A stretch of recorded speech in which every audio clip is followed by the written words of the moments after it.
Дөнгөж сая Мөлдөн байцаалтан суулаа хэргийн уншчлаа.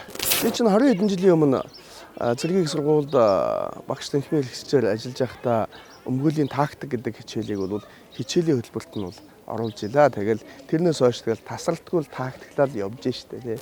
Өөрөөр хэлбэл өмгөөлийн тактик чинь өөрөө гэмтгэлийг зөв зөвчлөх асуудалтай одоо маш холбоотой байдаг. Гэмтгэлийг зөв зөвчлөнө гэдэг маань өөрөө төсөөтэй гэмтгэлгүүдийг хооронд нь ялган зөвчлөх асуудал байдаг. За мөн түүнчлэн тухайн гэмтгэлгийн доторх хүндрүүлэх нөхцөл байдлаас нь хамааруулаад бас хэрхэн зөвчлөх үү гэдэг асуудал бас хамаатай байдаг. Энэ бүхнийг л одоо зөв судлаж, энэ бүхнийг л зөв мэдэж уншиж судалсан тохиолдолд бол одоо зөвлөгөө өгөх одоо өмгөөллийн үйлчлэгээ явуулах тактик зөв боловсруулах гэсэн үг шүү дээ.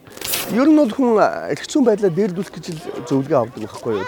Хэрхэн зөв зүйтэй мэдүүлэг өгснөөр одоо зүйлчлэл бас солигдож болно. За зүйлчлээд агаад эрх зүйн байдал бас өөрчлөгдөж болно шүү дээ. Тухайлбал нэг нөхөр байгууллагаас их хэмжээний эззүүлэг авцсан байгаа байхгүй юу? За тэгээ мэдээж энэ буруутай юу буруутай үүний хөдөлгөөний хариуцлага хүлээх ёстой. Гэхдээ энийг яаж зөвчлөх вэ? Нэгдүгüрт нь хулгайн гэмтгэлгээ зөвчилж болж байна. Энэ тохиолдолд бол одоо их хэмжээний зүйл авсан тохиолдолд 2-8 жилийн хоригдолтой байдаг. За завьсан гэж бас зөвлөж болно. Энэ тохиолдолд одоо 10-аас 40 сая төгрөг торох буюу адилхан 2-8 жилийн хоригдолтой асуудал. Нэг нь тэр хүн буруутай хохирлоо төлсөн, эд зүйл буцаагаад өгсөн. Гэхдээ нэг нь ямар ч сонголтгүй хоригдол, нөгөөх нь торгох буюу хорих гэсэн юм сонголттой байгаа байхгүй. Тэгэхээр тэр хүний юу гэж мэдүүлснээс нь хамаарад одоо хулгайлах буюу завшихаар одоо зүйлчиж болж байгаа. Өөр жишээ байж болох байхгүй. Тухайлбал хөнгүү газар одоо голын иргэдэж гэдэг юм уу, хоёр нөхөр арх уужгаад нэгийг хотголоо алдсан.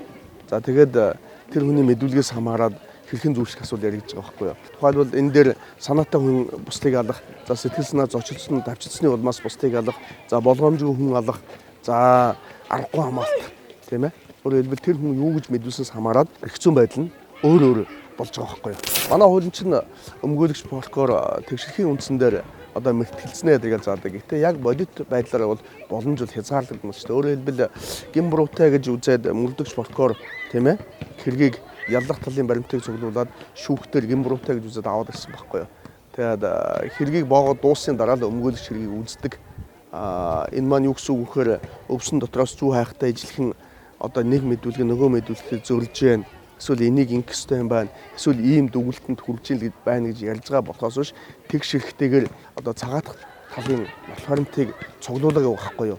Энэ цуглуулга ажиллагаанд оролцохгүй байхгүй юу. Өмгөөлийн үйл ажиллагаа явуулахад бас их хүнд байдаг. Тийм учраас энэ хууль зүйн сургуулиудад өмгөөлийн тактик, хууль зүйн зөвлөгөө өгөх гэдэг хичээлийг бол бие даасан одоо хичээл болгож оруулах бол зайлшгүй шаардлагатай байна.